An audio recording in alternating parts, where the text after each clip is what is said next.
Hello student, welcome to my YouTube channel. आज हम पढ़ रहे हैं क्लास 9 की ज्योग्राफी चैप्टर नंबर 2 भारत का भौतिक स्वरूप फिजिकल फीचर ऑफ इंडिया के बारे में। तो इसमें हमें जानना है। सबसे पहले कल हमने एक वीडियो में पढ़ा था कि जिसमें हमने देखा था कि भारत की जो हिमालय पर्वत श्रृंखला है उसके बारे में, उनके डिवीज़न के बारे में, कि उनके जो डिवीज़न है वो कैसे की गई है, उत्तर से साउथ की तरफ कैसे डिवीज़न की गई है और वेस्ट से ईस्ट की तरफ उसका डिवीज़न कैसे किया गया है। तो हमने उसके बारे में पूरी जानकारी देखी थी। और अगर आपको देखना है उस वीडियो में तो हमारा नेक्स्ट वीडियो जो पुराना पिछली वाला वीडियो था उसे आप देख सकते हैं। अब आते हैं उत्तरी मैदान के बारे में। अब हमें पढ़ना उत्तरी मैदान। जो उत्तरी मैदान हमारी है ये 3 नदियों के द्वारा बनी है। उत्तरी मैदान और इनकी सहायक नदियों द्वारा बनी है। यहाँ की जो मृदा है वो जलोढ़ मृदा से ये मैदान बना हुआ है हमारा। उत्तरी मैदान की लंबाई देखते हैं 2400 किलोमीटर है। चौड़ाई की बात करें तो 240 से 320 किलोमीटर चौड़ाई है। अब आते हैं उत्तरी मैदान में। हम देखते हैं उत्तरी मैदान जो हमारा ये पंजाब में का मैदान है। इसे 3 भागों में डिवाइड किया गया है। ये आप जो इसमें हरे रंग से आप देख रहे होंगे, एक पंजाब का मैदान, दूसरा क्या है गंगा का मैदान, एक है ब्रह्मपुत्र का मैदान। पंजाब का मैदान जो है ये 2 नदियों के बीच में आता है, इसलिए हम इसे दोआब बोलते हैं, ठीक है।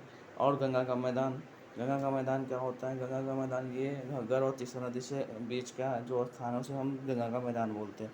ब्रह्मपुत्र का मैदान वो है जो ब्रह्मपुत्र की नदियों के वितरकाओं के द्वारा बनाया गया है, तो उसे हम क्या बोलते हैं? ब्रह्मपुत्र का मैदान बोलते हैं। तो यहाँ पे आपको दिखा होगा, यहाँ पे आप एक और इसको पढ़ लेंगे तो समझ में आ जाएगा कि पंजाब का मैदान क्या है। उत्तरी मैदान के पश्चिमी भाग है, ये तो पश्चिमी भाग है। इस भाग में दोआब की संख्या अधिक है, मतलब दोआब की 2 नदियों के बीच का जो संख्या होता है, जगह होता है उसे दोआब बोलते हैं। गंगा का मैदान घग्गर और तीस्ता नदी के बीच का स्थान है। ब्रह्मपुत्र की बात करें तो ब्रह्मपुत्र और उनकी वितरिकाओं द्वारा बना असम में स्थित है ये। अब आते हैं, अब उत्तरी मैदान की भौगोलिक आकृतियों में भी विविधता है। इस आधार पर इन्हें 4 भागों में डिवाइड किया गया है: भाबर, तराई, भांगर और खादर, ठीक है। भावर क्या होता है? भावर हमारा जो होता है, भावर ये जैसे ही शिवालिक से नदियाँ नीचे उतरती हैं पहाड़ी क्षेत्र से, तो यहाँ पे क्या होता है, अपने साथ बहुत सारी पत्थर लेके आती हैं, बहुत सारे अलग अलग सेडिमेंट लेके आती है, रॉक्स लेके आती हैं। और उससे क्या होता है, और जब वो लेके आती हैं तो यहाँ पे उसकी जो वहाँ का जो तराई, जो वहाँ का क्षेत्र होता है नीचे वाला, जैसे ही शिवालिक से नीचे उतरती है तो वहाँ पे बहुत सारे जमा हो जाते हैं। इस कारण से नदियाँ उसमें विलुप्त हो जाती है और दिखाई नहीं देती, ठीक है। तो ये वाला जो क्षेत्र होता है भावर कहलाता है। तराई, भावर के बाद आता है तराई। तराई क्या होता है? वहाँ पर नदियाँ पुनः निकल जाती हैं लेकिन थोड़ा दलदली क्षेत्र का निर्माण करते हैं, इसलिए इसे तराई कहते हैं। भांगर की बात करें, भांगर तो ये जब नदियाँ आती है तो अपने साथ बहुत सारी मिट्टियाँ लेके आती हैं, और जब ये मिट्टी शुरू शुरू में जब बगल में आती है तो इसे क्या कहलाती है? खादर कहलाती है। और यही मिट्टी अगर पुरानी हो जाती है तो इसे भांगर बोलते हैं, ठीक है। तो भांगर ये हो गया। खादर की बात करें तो वही जो मैदान नदियाँ जो आती हैं और नई मिट्टी जो जल अपने साथ जलोढ़ मिट्टी लाती है, जलोढ़ दहा के, वो क्या होता है? हमारा खादर कहलाता है। तो हम देखेंगे इसको एक बार, आपको उस पर देख लेते हैं कि क्या होता है खादर और भांगर। यहाँ पे देखो, यहाँ जैसे मान लो ये हमारा हिमालय है, यहाँ हिमालय से नदियाँ नीचे उतरी। नदी जब नीचे उतरती है तो यहाँ पर देखिए बड़े बड़े रॉक सेडिमेंट यहाँ पर रखे हुए हैं।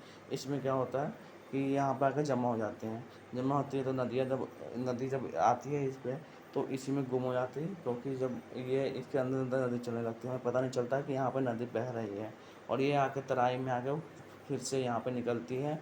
और तराई में जब निकलती हैं तो यहाँ पे क्या होता है, यहाँ पे थोड़ी दलदली क्षेत्र हो जाती है, तो यहाँ पे तराई क्षेत्र हम इसे कहते हैं। इसके बाद यहाँ पे जैसे यहाँ पे बाढ़ है, बाढ़ के लिए पानी है। अगर यहाँ पे ऊपर जैसे यहाँ पे फेंकता है कुछ जो नई जलोढ़ मिट्टी होती है यहाँ पे आता है, बगल में जमा होते हैं, इसे हम बोलते हैं खादर बोलते हैं। और यही जब खादर पुरानी हो जाती है यहाँ पे बगल में तो इसे हम क्या बोलते हैं? भांगर बोलते हैं। भांगर या भांगर बोलते हैं, ठीक है। तो आई होप ये वीडियो इसमें आपको समझ में आया होगा, उत्तरी मैदान के डिवीज़न के बारे में और खादर भांगर जो भावर वो क्या होता है इसके बारे में समझ में आया होगा। धन्यवाद।